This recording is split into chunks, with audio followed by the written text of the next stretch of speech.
থাকতে পারে ওর সঙ্গে, কিন্তু ও জানতেই পারবে না। জানতে পারবে না? স্যার, ওকে কোমাতে আছে? না, কোমায় না, একটা অদ্ভুত রোগ। আমিও এই রোগের ব্যাপারে আগে কখনো শুনিনি। একটা অসুস্থ মেয়েকে তার পরিবারের লোক মারতে কেন চাইবে? যতটা আমি ওদেরকে চিনেছি, আমার মনে হচ্ছে যে ওদের ভাবসাব খুব একটা সুবিধার নয়। সারিকার সঙ্গে আমার কয়েকদিন আগেই দেখা হয়। একদিন আমি অফিস থেকে যখন বাড়ি যাচ্ছিলাম,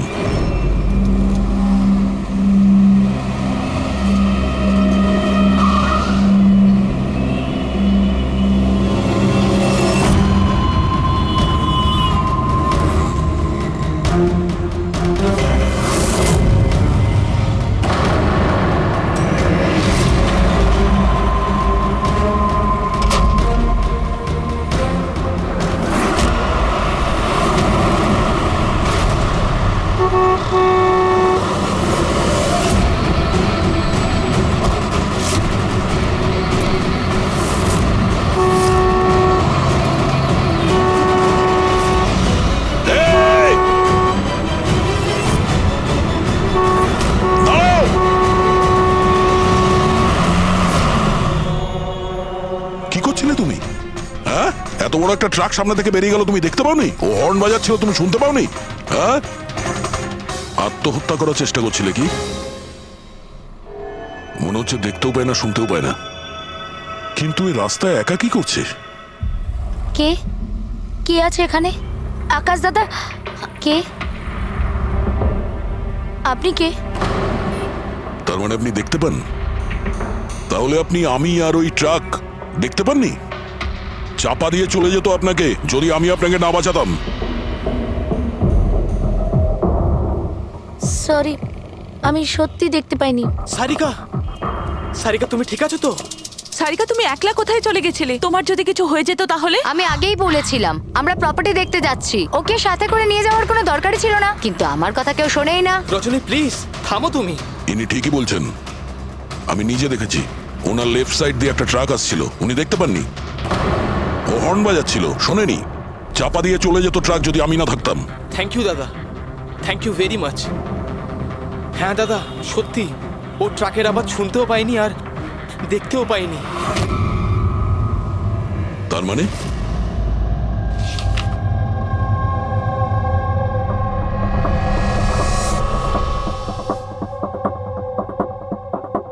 এইসব আপনি, মানে আপনার শুধু জিনিস আর সবার এই ডান দিকটা নজরে আসে না, শুধু বাঁ দিকটা নজরে আসে? হ্যাঁ স্যার। তার মানে এই মুহূর্তে আমি আপনার সামনে আছি, আপনি আমার অর্ধেকটা দেখতে পাচ্ছেন, আমার এই ডান দিকটা আপনি দেখতে পাচ্ছেন না? না স্যার, দেখতে পাই না। আমার যত কাছে কেউ থাকুক না কেন, যদি সে আমার বাঁ দিকে দাঁড়িয়ে থাকে, তাহলে না আমি তাকে শুনতে পাই আর না দেখতে পাই স্যার। আমার এই সমস্যাটা রয়েছে স্যার, হেমি স্পেশাল নেগলেক্ট। এই রোগের কারণের জন্য স্যার আমার মাথা লেফট সাইড রেজিস্টার করতে পারে না স্যার, শুধুমাত্র ডান দিকটাই বুঝতে পারি আমি স্যার। সেই জন্য আপনি এইসব পেন্টিংস, এই লোকজন, সবার ডান দিকটাই দেখতে পাই আমি স্যার। তাহলে এই অসুখের কোনো ট্রিটমেন্ট নিশ্চয়ই আছে। আর আপনারা ওনাকে রাস্তায় যেতে দিলেন কি করে? আপনারা তো জানতেন যে ওনার সঙ্গে কি হচ্ছে, তারপরেও যদি কিছু হয়ে যেত ওনার। স্যার আপনি বলুন স্যার, ওর তো নিজের বুদ্ধি ব্যবহার করার দরকার ছিল। ওর কি দরকার ছিল রাস্তায় একা যাবার? আর এ কোনো ছোট বাচ্চা নাকি যে 24 ঘন্টা ওকে নজরে রাখতে হবে? ইনফ্যাক্ট আমরা এর জন্য একটা বেবি সিটার রেখে নিই যে 24 ঘন্টা ওর দিকে নজর রাখবে। এখন এসব বলে কি হবে? হ্যাঁ, ভুল আমাদের হয়েছে, এটা তোমরা মানো আর না মানো আমি মানি। Sir I am so sorry sir. Sir এই ভুল আর দ্বিতীয়বার আর হবে না। সারিকা আমার ছোট বোন, আর এর খেয়াল রাখা আমার দায়িত্ব স্যার। কারেক্ট, এরপর থেকে এরকম কোনোদিন হবে না। আর তাছাড়া এখন তোমার ওষুধ খাওয়ার সময় হয়েছে না, চল ওষুধ খাবে। স্যার, এটা তো খুবই ভয়ঙ্কর রোগ। যদি কেউ ওর লেফট সাইডে সোজাসুজি অ্যাটাক করে, তাও বুঝতে পারবে না। এক্স্যাক্টলি, এই ব্যাপারটাতেই আমার ভয়। এক তো এই অসুখ, তার উপরে কোটি টাকার সম্পত্তির একলা ওয়ারিশও। সারিকার মা বাবা একটা অ্যাক্সিডেন্টে মারা গেছে, সারিকা বেঁচে গেছে, কিন্তু ওর এই হেমি স্পেশাল নেকলেট অসুখ হয়ে গেছে। ওর আশেপাশেও দেখভাল করার জন্য তো অনেক লোক আছে, কিন্তু তার মধ্যে জানি না কতজন আছে যারা সৎভাবে ওর ওর ভালো চায়। এরকম কেন মনে হচ্ছে তোমার? অভিজিৎ, ওই উইল অনুযায়ী সারিকার পরে পুরো সম্পত্তি এই আত্মীয়দেরই পাওয়ার কথা। আর আমার প্রথম থেকেই এদেরকে খুব একটা ভালো লাগছে না। আর এই কিছুদিন আগে আমি ওর বার্থডে পার্টিতে গেছিলাম। চলো সারিকা, এবার কেকটা কাটো। দাদা আর 2 মিনিট ওয়েট করে যাই, দয়া স্যার হয়তো চলে আসবেন। আমি ওনাকেও ইনভাইট করেছি। অন্তত আমাদেরও বলতে পারতে। আরে কে কি বললো না ভাই? Oh I am so sorry, আসতে একটু দেরি হয়ে গেল। Many many happy returns of the day, happy birthday. I'll take it, দাও। আপনি আপনাকে ঠিক চিনতে পারলাম না। আমি বলছি, এ হলো কৃতি। সারিকার মতো পেশেন্টদেরকে হ্যান্ডেল করার জন্য ইনি ট্রেনিং নিয়েছেন, আর আমি ইনাকে 24 ঘন্টা সারিকার সাথে থাকার জন্য অ্যাপয়েন্ট করেছি। আশা করি আপনি সারিকাকে নিয়ে আর চিন্তিত হবেন না। একদম। আর আমাদেরও মনে হয় যে কৃতি থাকলে সারিকা সেফ থাকবে। অ্যাবসলিউটলি। আমারই ভুল হয়েছে, শুধু আমার ভুল। আমার সারিকাকে ওদের ভরসায় ছাড়া উচিত হয়নি। আমার মেরে দিয়েছে হয়তো ওরা ওকে। বাড়ি এসে গেছে।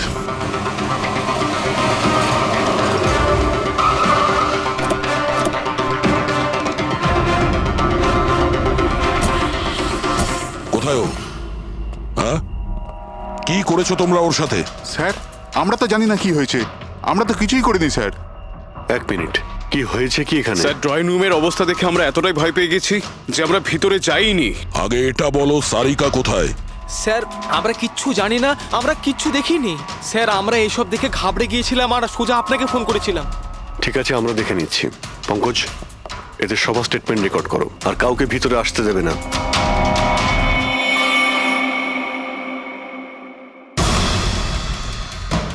সারিকা, সারিকা, কেউ আছেন? এখানে তো মনে হচ্ছে অনেক কিছুই হয়েছে। এত রক্ত তো কোনো একজনের হতেই পারে না।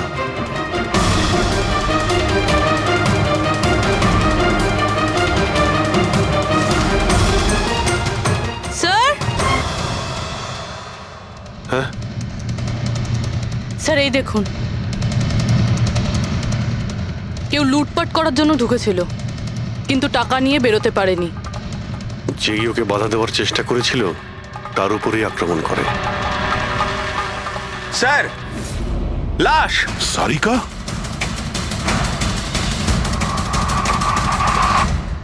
ও নো। মানালি তো এ। এরপর থেকে এরকম কোনোদিন হবে না। আর তাছাড়া এখন তোমার ওষুধ খাওয়ার সময় হয়েছে না? সারিকার ছোট বৌদি, জয়ন্তর স্ত্রী। তাহলে ও কোথায় আছে?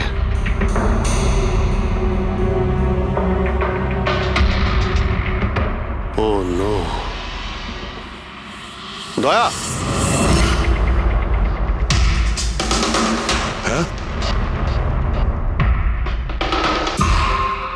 এ হলো কৃতি।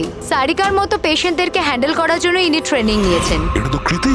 তুমি চেনো? হ্যাঁ, কৃতি স্যার, পালস চলছে, এখনো বেঁচে আছে। এ সারিকার রুমের বাইরে। সারিকা, সারিকা। ফ্রেডি, এক্ষুনি অ্যাম্বুলেন্সের ব্যবস্থা করো, একে হসপিটালে পাঠাতে হবে। সারিকা, সারিকা,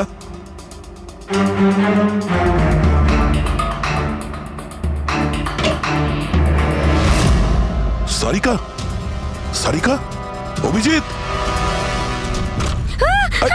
না না না না না, কিছু নেই, কিছু নেই। Relax, আমরা relax. সিআইডি থেকে। এসো, রিল্যাক্স, বাইরে রিল্যাক্স। এসো, বাইরে এসো, বাইরে এসো। বেবি, এসো, সাবধানে। তুমি ঠিক আছো তো? বসো, এখানে বসো। থ্যাংক গড, একে পাওয়া গেছে। তুমি ঠিক আছো? সবাইকে মেরে দিয়েছে, সবাইকে মেরে দিয়েছে স্যার। এক মিনিট, এক মিনিট। কে করেছে এসব? কে ছিল সে? দয়া স্যার, কি হয়েছিল? স্যার সবাইকে মেরে দিয়েছে স্যার। কে? মেরে দিয়েছে। কে? হ্যাঁ? কে মেরেছে? মেরে দিয়েছে স্যার। আমার মনে হয় এক্ষুনি একে হসপিটালে পাঠানো উচিত। ওর মানসিক অবস্থা ঠিক নেই। এটাই ঠিক হবে, মনে হচ্ছে শক পেয়েছে। রবি, তোলো একে। ওঠো, ওঠো। আমার সাথে এসো।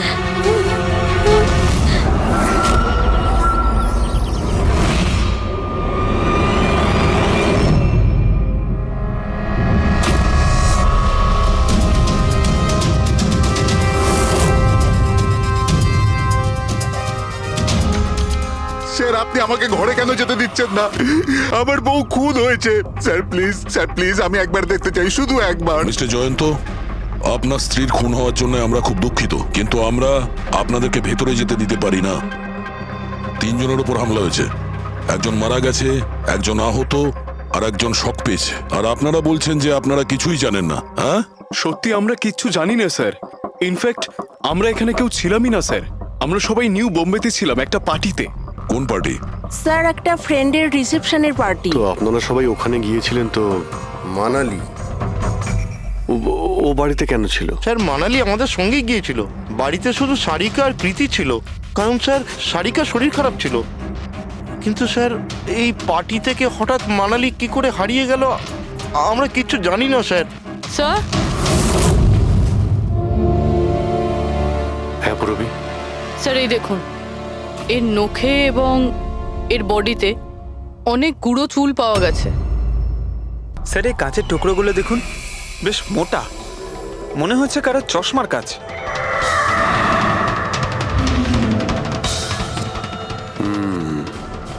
চশমারই মনে হচ্ছে। রেখে দাও সাবধানে। এই টেনে নিয়ে যাওয়ার চিহ্নের সঙ্গে রক্তের ফোঁটা।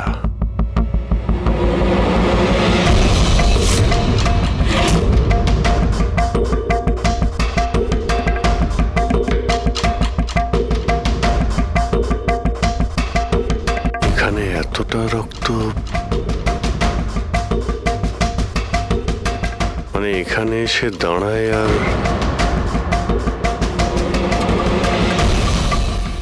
বাইকের চাকার দাগ। কেউ আহত অবস্থায় এখানে আসে আর বাইকে উঠে এখান থেকে বেরিয়ে যায়।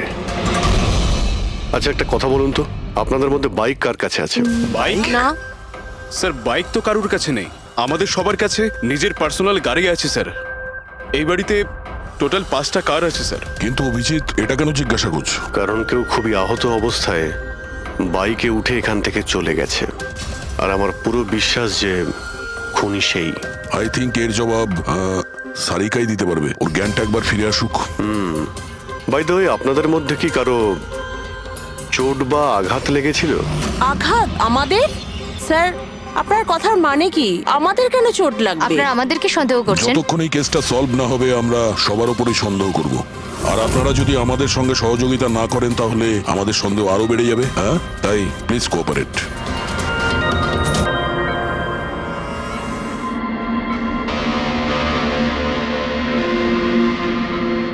সারিকা,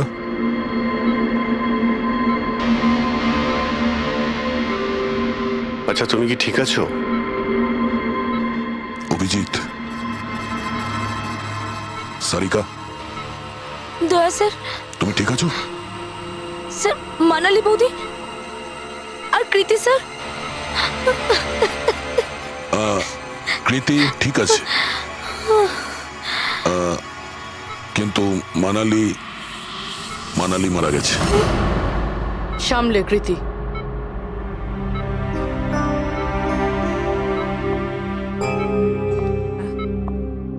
কৃতি, কৃতি তুমি ঠিক আছো তো? I am so glad you ওকে।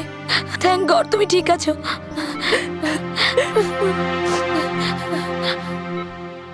আচ্ছা কাল এক্স্যাক্টলি কি হয়েছিল তুমি বলতে পারবে?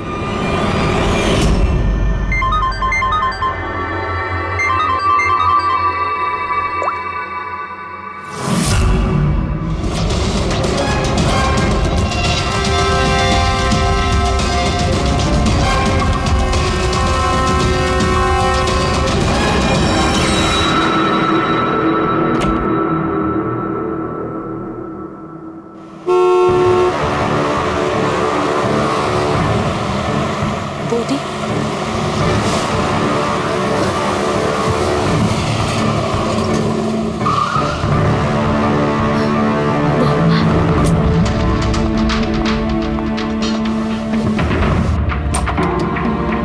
সারিকা,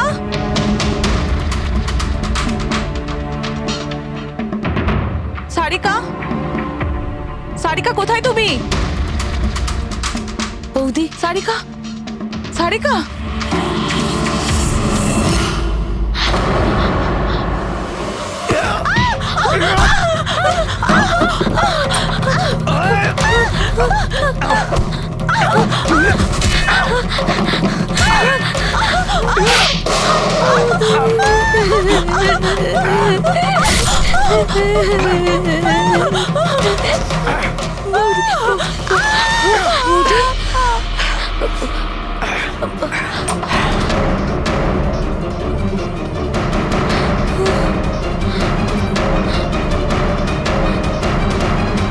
কৃতি, কৃতি, কৃতি। তো তুমি ওনার দরজাতে ধাক্কা দিয়েছিলে।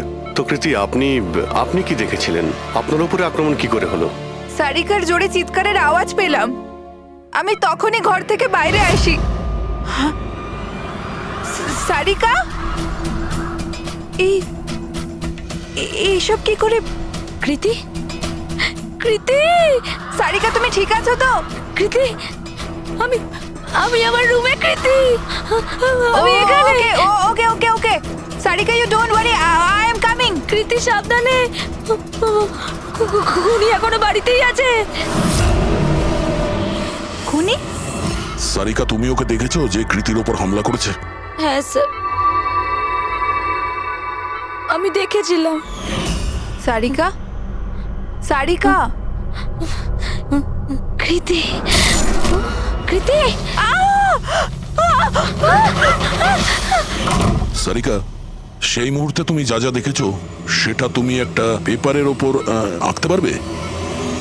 হ্যাঁ স্যার, যখন আমি ওনাকে মানালি বৌদির পেছনে দেখেছিলাম তখন খুব ভয় পেয়ে গেছিলাম। আমি শুধু ওই মুখটার একটা ঝলক দেখতে পেয়েছিলাম স্যার। যখন আমি আবার দেখি তো তখন আমি শুধু হাতটুকু দেখতে পাই। কৃতি আমার দিকে আসছিল আর তারপর পিছন থেকে হাত এলো, ওই হাতটা ওর ওপর হামলা করলো। লোকটা রেনকোট পরেছিল আর গ্লাভস আর একটা বড় চকমকি ঘড়ি, এই যে একেবারে সেরকমই হুবহু যেমনটা আমি দেখতে পেয়েছিলাম।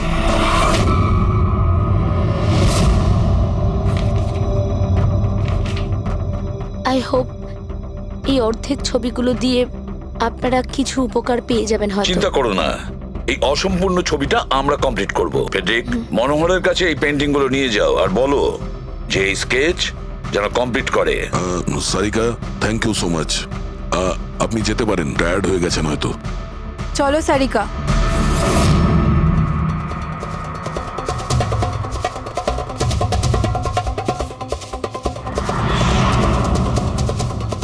এই লোকটাকে তো আগে কখনো দেখিনি স্যার। হতে পারে শুধু এই কাজের জন্যই হায়ার করা হয়েছিল। আর ঠিক সময়ে মানালি ওর প্ল্যানটা ভেস্তে দিল। খুব মন দিয়ে দেখো এই স্কেচটা। এটা সেই লোকটার ছবি যে মানালিকে খুন করেছিল। আপনারা কি একে কোনোদিন দেখেছেন? আমি তো বুঝতেই পারছি না আমাদের কেন সন্দেহ করা হচ্ছে। এক্স্যাক্টলি, আমরা সবাই সারিকার আপনজন, আর আজ আমরা বিজনেসের সব কাজ ছেড়ে এখানে এসেছি শুধুমাত্র সারিকার জন্য। আর আপনাদের মনে হচ্ছে আমরা ওকে মারতে চাইছি? স্যার যে মারা গেছে ও আমার বউ স্যার, আর সারিকা আমার বোনের মতো। স্যার, আমি যখন খুব ছোট ছিলাম আমার বাবা মা মারা গিয়েছিল। সারিকার বাবা মাই আমাকে আদর যত্ন করে বড় করে তুলেছে। আমি আজ যা কিছু হয়েছি ওনাদের দুজনের জন্যই হয়েছি। আর স্যার, আমি সারিকাকে আমার নিজের প্রাণের চেয়েও বেশি ভালোবাসি। এক্স্যাক্টলি, এক তো আমরা ওর জন্য নার্স রাখলাম আর আপনারা সবাই আমাদেরকেই সন্দেহ করছেন। হ্যাঁ, সন্দেহ করছি তোমাদের সবাইকে। আমি নিজের চোখে দেখেছি কতটা ভালোবাসো তোমরা ওকে। আপনারা সবাই ভালোভাবেই জানেন যদি ওই বেচারির কিছু হয় তাহলে ওর কয়েকশো কোটি টাকার সম্পত্তির তোমাদের সবার মধ্যে ভাগ হবে। ওকে বাড়িতে রেখে তোমরা সবাই পার্টিতে গিয়েছিলে। ওখানে মালিনী কোনো কথা শুনেছিল যে কোনো খুনি ওকে মারতে চলেছে। মালিনী কাউকে কিছু না বলেই নিজে ওকে সাবধান করে আর চলে যায় সেখানে যেখানে খুনি মানালিকে মেরে ফেলে। আর যদিও পার্টিতে এই কথাটা শুনে থাকে, তাহলে আপনাদের মধ্যে কেউ হবে? কেউ না? ঠিক আছে, তোমরা এখন যেতে পারো, কিন্তু একটা কথা ভালো করে মনে রাখবে, আমাদের কড়া নজর থাকবে তোমাদের উপরে। অভিজিৎ, দয়া, ও বলছিল মানালি ওকে ফোন করেছিল যে মানালি পুলিশ নিয়ে ওর বাড়িতে পৌঁছচ্ছে। এক্স্যাক্টলি স্যার, কিন্তু ও না আমাদের সঙ্গে কন্ট্যাক্ট করেছে না পুলিশের সঙ্গে। হতে পারে কেউ ওর পিছু নিয়েছিল, তাই হয়তো ভয় পেয়ে গিয়েছিল। একটা কাজ করি আমরা, পঙ্কজ পুরবী, ওই পার্টিতে যে কয়জন লোক এসেছিল ওদের প্রত্যেকের নাম আর ফোন নাম্বার বের করো, আর খোঁজ নাও ওই রাতে মানালির বাড়ির আশেপাশে ওদের মধ্যে কার ফোন অ্যাক্টিভ ছিল।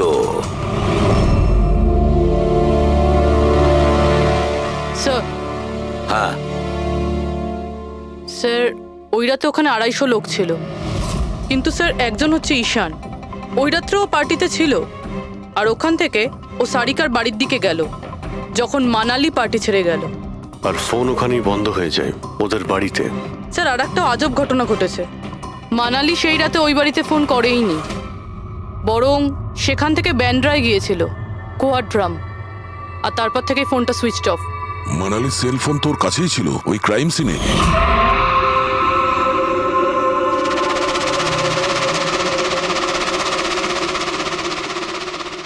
Switch off? আচ্ছা, এমনটা নয় তো যে ওই ফোনটা আসলে ঈশানের ফোন, ভুল করে ওখানে পড়ে গিয়েছিল? মানে ঈশান সেই রাতে সারিকা ভিলা এসেছিল। ডাকো ঈশানকে বিউরোতে। স্যার, আমি করেছিটা কি? আমাকে এখানে কেন ডাকা হয়েছে? ঈশান, একটু আপনার চশমাটা খুলবেন? চশমা? স্যার, এটা তো উইদাউট নাম্বারের চশমা, এটা তো আমি রেগুলার পড়ি না। ডক্টর সালুকের কাছে নিয়ে যাও এটা। স্যার, আমাকে এটা তো বলুন, আমি করেছিটা কি? আমরা আপনাকে এখানে মানালি মার্ডার কেসের ব্যাপারে ডেকেছি। ক্রাইম সিনে আমরা চশমার ভাঙা কাঁচ পেয়েছি। আপনার চশমাটাকে ওই কাচের সঙ্গে ম্যাচ করিয়ে দেখব।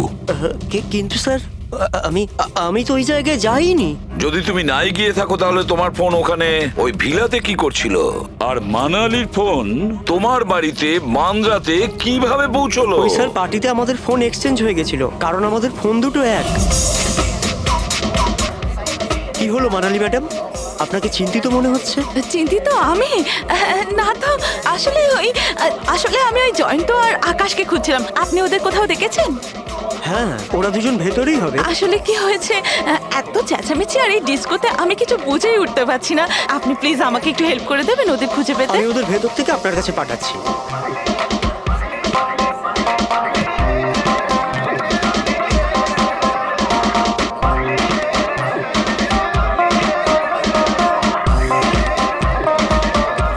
মানালি, ঈশান, তুমি তো বলছিলে মানালি খুঁজছে আমাদের। কোথায় মানালি? আরে এক্ষুনি তো এখানেই ছিলেন মানালি, কি জানি কোথায় চলে গেলেন। ওই দিকটা কি দেখি, চলো। স্যার, আমার ফোন সুইচ অফ ছিল, এই জন্য আমি মানালিকে বলতে পারি। সেই কারণে মানালি পুলিশকে ফোন করতে পারেনি। স্যার, আমাকে বিশ্বাস করুন, আমি খুন করিনি। খুনি না হলেও খুনির সঙ্গীত হতে পারো, যে ওখানে ওই পার্টিতে উপস্থিত ছিল। তুমি পার্টিতে মালিনীর সমস্ত কথা শোনো, আর যখনই মানালি ওখান থেকে বেরোয় তুমি মানালির পিছু নাও। কোনো কায়দা করে তুমি মানালির ফোন তোমার বাড়ি ব্যান্ড্রাতে পাঠিয়ে দিলে, আর ওখানে পাওয়া চশমার কাঁচের টুকরো, আমাদের সন্দেহ ওটা তোমার চশমার রিপোর্ট তো আমরা পেয়েই যাব আমাদের ফরেন্সিক ল্যাব থেকে। ঈশান, শুধু ঈশানের কাছে কোনো কারণ নেই, কিন্তু সবার কাছেই কোনো না কোনো কারণ আছে সারিকাকে মারার জন্য। দিয়া আর অভয়, এদের দুজনের তো টাকার খুব প্রয়োজন ছিল, হতে পারে এরা দুজন করেছে। আর এদের প্রত্যেকের কাছে একটাই অজুহাত আছে যে ওরা রিসেপশনের পার্টিতে ছিল। স্যার, এরা সবাই ওই রিসেপশন পার্টিতে প্রেজেন্ট ছিল, কিন্তু কোনো একজন খুনিকে ফোন করে সারিকা ভিলায় যেতে বলেছিল লেফট দিয়ে। যাতে সারিকা কিছু বুঝতে না পারে। তারপর সারিকাকে মারবে, কৃতিকে মারবে, আর সবাই ভাববে দেখে যেন মনে হয় চুরি করার উদ্দেশ্যে খুনটা হয়েছে। আর এই সব কিছুই মালিনী শুনে ফেলে। তারপর ননদকে বাঁচানোর জন্য ও বাড়ি ফিরে আসে, কিন্তু ও সেখানে খুন হয়। কিন্তু মারা যাওয়ার আগে ও খুনিকে আহত করেছিল। খুনি যাওয়ার সময় কৃতির উপরে হামলা করে, লুটের মাল আর ওর ননদকে ফেলে তারপরে সে বাইকে করে পালিয়ে যায়। একবার, শুধু একবার এই খুনির ব্যাপারে কিছু যদি জানতে পারি না, কিছু, তাহলে ধরে নাও মাস্টার মাইন্ড আমাদের হাতে। স্যার, খুনির বাইকের টায়ারের চিহ্ন, আশেপাশে পড়ে থাকা রক্তের ফোঁটা সব চেক করেছি, কিন্তু কিচ্ছু জানতে পারিনি।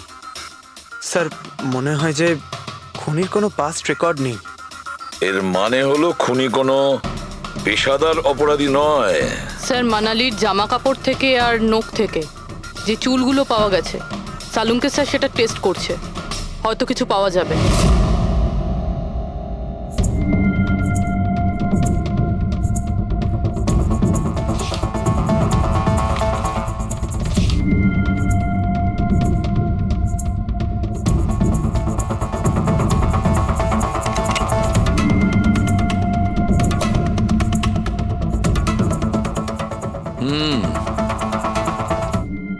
আমার আন্দাজ একদম ঠিক ছিল। এবার শুধু ডিএনএ রিপোর্টটা দরকার। হ্যাঁ সালুকে বস, হ্যাঁ একটা কথা ঠিক যে ঈশান খুনি নয়, কারণ ক্রাইম স্পট থেকে এই যে চশমার লেন্সের ভাঙা টুকরো পাওয়া গেছে, এইগুলো ঈশানের চশমার সঙ্গে ম্যাচ করছে না। এক তো ঈশানের চশমার পাওয়ার 0, আর দ্বিতীয়ত ঈশানের যে চশমাটা তার লেন্সগুলো একদম নর্মাল, কিন্তু এই লেন্সটা ফটোক্রোম্যাটিক, মানে রোদের সঙ্গে রং পাল্টায়। আচ্ছা, ওই যে রক্ত পাওয়া গিয়েছিল ওই বাইকে টায়ারের মার্কের কাছে, সেটা কি খুনির রক্ত? হ্যাঁ, ওই রক্তটা খুনিরই, যার বয়স 25 থেকে 30 বছরের মধ্যে। আর মানালির নখে যে চুলটা পাওয়া গেছে ওটা নিশ্চয়ই খুনির। আসলে বস, হাতাহাতি করবার সময় চুল গোড়া থেকে উপড়ে আসে, অথচ এই যে চুলটা, এটা উপড়ে আসেনি, কাটা হয়েছে। আর এইটা দেখো স্ক্রিনে, যতগুলো চুল আছে সব আলাদা আলাদা রকমের। কোনো চুল সিধে, কোনোটা কোঁকড়ানো, আর ওগুলো রং দেখো, প্রত্যেকটা চুলের রং আলাদা, কোনোটা কালো, কোনোটা ব্রাউন, কোনোটা ডার্ক ব্রাউন, আর ওই গোল্ডেনও আছে। এই চুলগুলো একটা লোকের হতেই পারে না। আলাদা আলাদা লোকের চুল? হ্যাঁ দয়া, এই চুল থেকে আমরা বিভিন্ন ধরনের কেমিক্যাল পেয়েছি, যেমন হচ্ছে কেরাটিন, ফিফটাইন, আরো অনেক কিছু। আমার মনে হচ্ছে না যে এই চুলগুলো কোনো একজন লোকের মাথার চুল। Hello, oh good, very good, thank you very much, good news, by.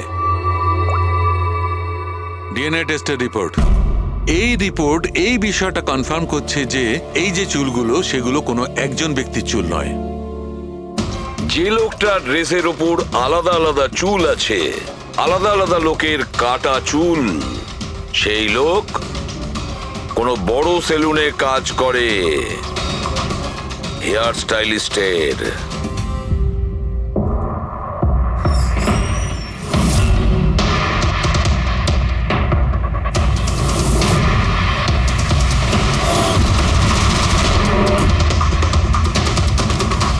Sir, এ তো বিমল, আমাদের স্পায়ের স্টার হেয়ার স্টাইলিস্ট। স্যার, এখানে যেই আসুক না কেন সবাই ওর কাছেই হেয়ার স্টাইল করতে চাইতো, কিন্তু স্যার এই কিছুদিন ধরেই হলো এই টাকা পয়সা নিয়ে ভীষণ চিন্তিত থাকতো। এর জুয়া খেলার খুব অভ্যাস ছিল, কিন্তু স্যার এই খুন করবে এটা স্যার আমি একদম ভাবতেই পারছি না। যাই হোক, এখনো কোথায় আছে বলতে পারবেন? স্যার, একে এখন কোথায় পাবেন এটা আমি বলতে পারবো না, তবে কিছুদিন যাবত এখানেও কাজে আসছে না, আর না ও আমার ফোন তুলছে। আপনি ওর ফোন নাম্বার আর অ্যাড্রেসটা দিন আমাদের। হ্যাঁ স্যার, আমি এখনই আনছি।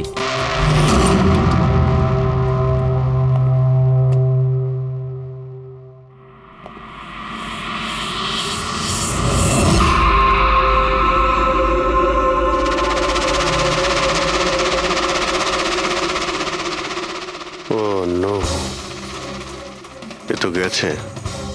বিষ খেয়েছে। এখানে আঘাত লেগেছে, আর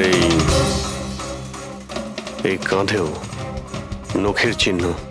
মানে এই হলো সেই যে মানালিকে খুন করেছে। দেখো কিছু পাওয়া যায় কিনা।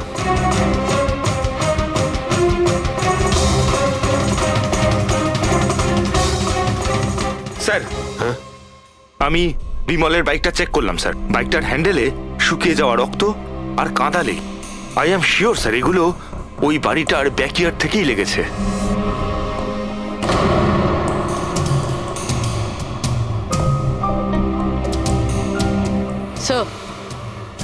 স্যার এই ভেঙে যাওয়া চশমা আর এই রেনকোট পেয়েছি।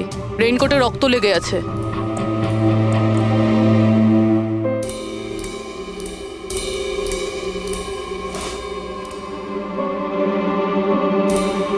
এই দেখতে পাচ্ছ, বাঁ হাতে ঘড়ি। হ্যাঁ, তাহলে স্যার যদি বিমল বাঁ হাতে ঘড়ি পরতো তাহলে ও কি করে বলল যে ডান হাতে ঘড়ি পরা ছিল? রাতে পার্টিতে মানালি কেউ সারিকাকে খুন করবে সেই আলোচনা শুনে ফেলে, আর তখন মানালি ঈশানের কাছে সাহায্য চায়।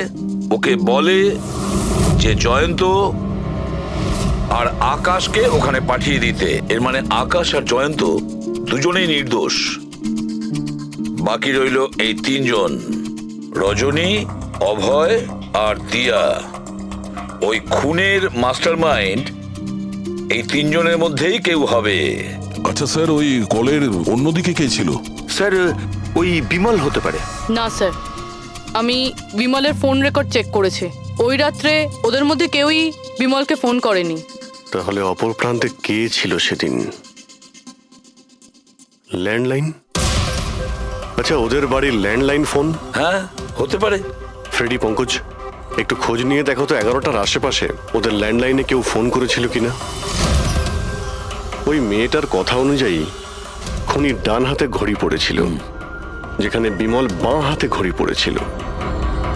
আরও এটাও বলেছিল যে খুনি যে রেনকোট পরেছিল সেটা ব্লু কালারের ছিল, কিন্তু আমরা বিমলের বাড়ি থেকে যে রেনকোট পেয়েছি সেটা কালো ছিল। হতে পারে সারিকা কিছু ভুল করেছিল, ঠিকমতো দেখতে পাইনি ও। স্যার,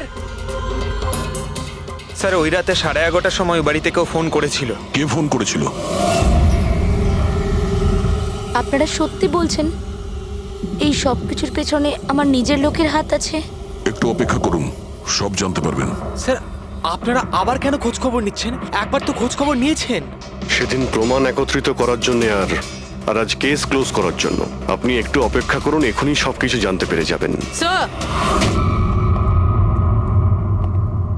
পেয়ে গেছি। কিন্তু এটা তো সেই রেনকোটটাই যেটা ওই খুনি পড়েছিল। এখানে কি করে এলো? বলছি, তুমি বলেছিলে যে মানালি তোমাকে দৌড়ে এইখানে বাঁচাতে এসেছিল, কারণ ও ওখানে পার্টিতে শুনেছিল যে কেউ তোমাকে খুন করতে চায়। কিন্তু সে খুনি ছিল না, সেই ছিল যে এই পুরো প্ল্যানটা করেছিল। আর যার সঙ্গে ওর ফোনে কথা হয় সেও কিন্তু খুনি নয়, অন্য কেউ ছিল। সেই সময় এই বাড়িতেই সে তোমার সঙ্গে উপস্থিত ছিল। বাড়িতে? ওই সময় আমার সাথে কৃতি, কারেক্ট? এটা পুরো প্ল্যান ছিল। খুনি কাজ ভেঙে বাড়ির ভেতরে ঢোকে, কিন্তু গন্ডগোল তখন হলো যখন ও মানালিকে মারলো সারিকা ভেবে। মানালি তো মারা গেল, কিন্তু মরার আগে ও খুনিকে এতটাই আহত করে দিয়েছিল যে খুনি এখানে সারিকাকে মারার জন্য দাঁড়ায়নি, পালিয়ে গেছে। Sir sir, 1 minute. যদি খুনি পালিয়ে গেল তাহলে কৃতিকে কে মারলো? কারণ সারিকা নিজের চোখে কৃতির ওপর হামলা হতে দেখেছে। হ্যাঁ, আমি দেখেছিলাম। ওই হাতটা এলো আর ও কৃতির ওপর হামলা করেছিল। হামলা তো হয়েছে, কিন্তু করলোটা কে?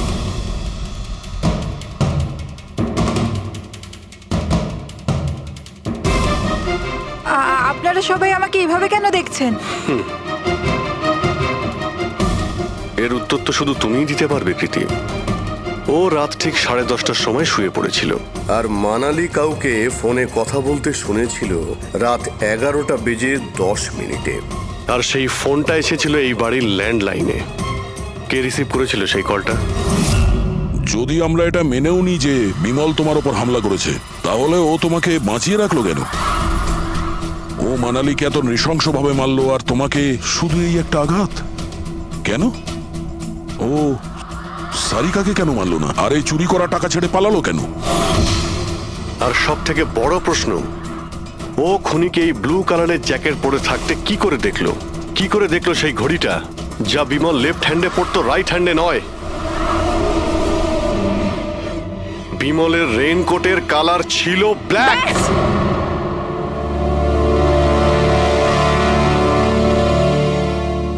ঠিক চিনেছেন আপনারা। ওই হামলা আমি নিজেই করেছিলাম।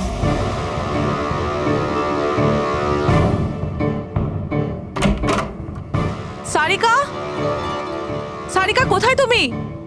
মানালি এখানে এই সময়? Sarika,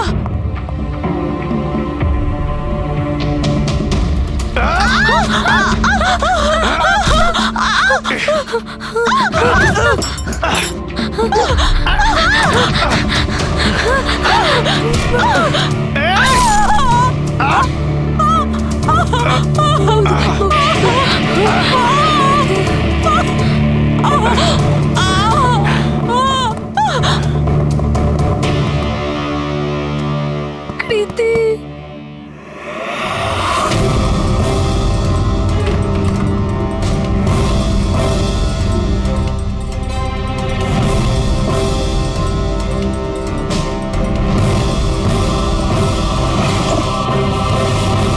I am coming, Sarika, don't worry.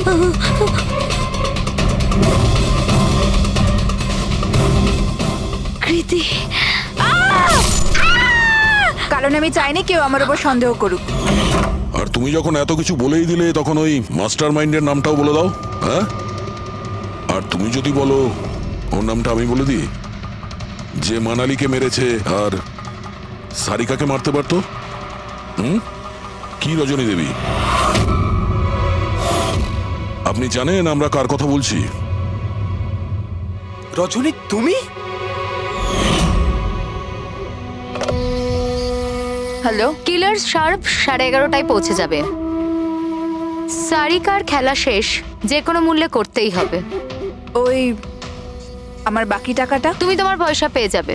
ওকে।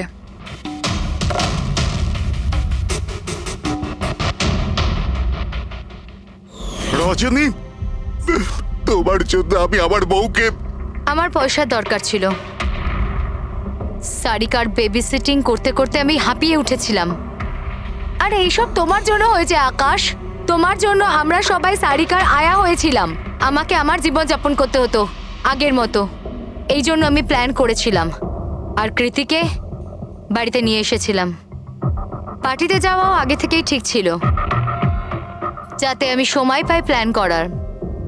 সব ঠিক চলছিল, শুধু বিমলের ব্যাপারে একটু ভুল হয়ে গেল। না হলে... এত কিছু হয়ে যাওয়ার পরেও দেখছি তোমার কোনো অনুতাপ নেই, বরং নিজের প্ল্যান নিয়ে গর্ব করছো। তুমি অনেক সময় পাবে নিজের প্ল্যানের ভুল ত্রুটি ধরার, কারণ তোমার এই বাকি জীবন এবার তোমাকে জেলের মধ্যে বসেই কাটাতে হবে। না স্যার, ওর কারোর সাথে কোনো রকম শত্রুতা ছিল না। মানছি যে ওনার সঙ্গে কারোর কোনো ব্যক্তিগত শত্রুতা ছিল না। ওনার বই পড়ে কিছু লোকের মনে রাগ হয়েছিল, রক্ত গরম হয়েছিল, সেই কারণে কেউ ওনাকে ধমকি টমকি না দিয়েছিল। স্যার, এমন তো হয়নি। যদি কেউ ভয় দেখাতো তাহলে আমাকে নিশ্চয়ই বলতো। উনি মুম্বাই কোনো জরুরি কাজে গিয়েছিলেন। ওর গল্প লেখার শখ আছে, এই জন্য কোনো নির্জন জায়গার খোঁজে এদিক ওদিক যেত। কখনো আলিবাগ তো কখনো লোনাবলা। আর এইবার তো মুম্বাইয়ের কোনো রিসর্টেতে নিজের লেখা গল্প বদলার ক্লাইম্যাক্স লিখতে গেছিল। আচ্ছা, উনি মুম্বাইয়ের কোন রিসর্টে ছিলেন? না, এবারে আমি জিজ্ঞাসা করেছিলাম না, ওর নিজে কিছু বলেছিল। কিন্তু ওর বেশিরভাগ সময় সমুদ্রের ধারে পছন্দ ছিল, আর বেশি ভিড় আর লোকজন ভর্তি জায়গা ওর পছন্দ ছিল না। কিন্তু ম্যাম, যে বিচে আমরা ওনার লাশ পেয়েছি ওটা তো জনবহুল জায়গা, জুহু বিচ। না স্যার, এমন হতেই পারে না, কারণ ও ভিড় লোকজনপূর্ণ জায়গায় থাকতেই পারতো না। আর লিখতেও পারতো না। উনি লিখতেন কিসে, খাতাতে নাকি কম্পিউটারে?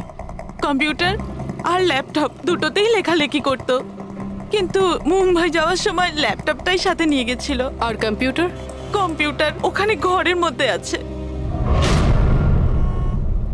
ম্যাম, কমলবাবুর আঙুলে এখানে এইভাবে আংটির ছাপ ছিল, কিন্তু আংটি ছিল না। যদি ওর পয়সা আর টাকাই দরকার ছিল তাহলে তো ও সেগুলোই নিয়ে যেতে পারতো। আমার স্বামীকে মারার কি দরকার ছিল?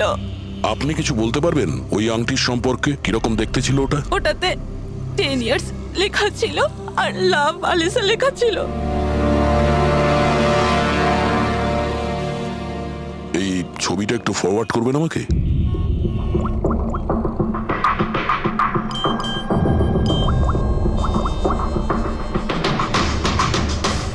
হ্যাঁ ফ্রেডি, আমি তোমাকে একটা ফটো ফরওয়ার্ড করছি আংটির।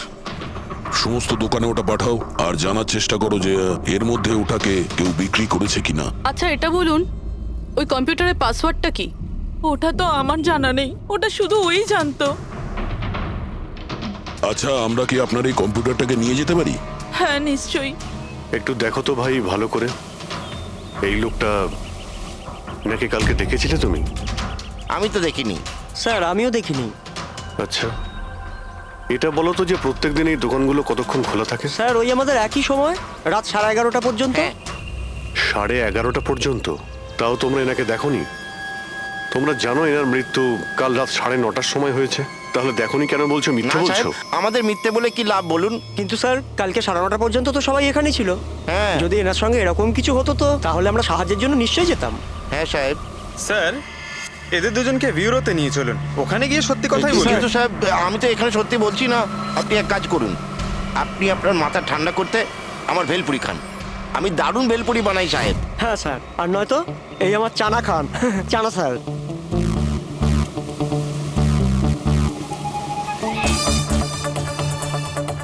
এখানে এখানে ছোলা খেতে এসেছি আমি, ভেলপুরি খেতে এসেছি আমি। ঘুষ দেওয়ার জন্য তোমাদেরকে এক্ষুনি জেলে ঢুকতে হবে। ব্যাস, এদের ছেড়ে দাও, চলে এসো, চলে এসো। পরে এসে দেখবো তোমাদেরকে। এটাও তো হতে পারে যে এরা সত্যি কথা বলছেন। স্যার এটা কি করে হতে পারে? ডক্টর শালুংকে বলছিলেন 9:30টার সময় মারা গেছেন। হতে পারে খুন অন্য কোথাও হয়েছে আর বডিকে এখানে ফেলে গেছে।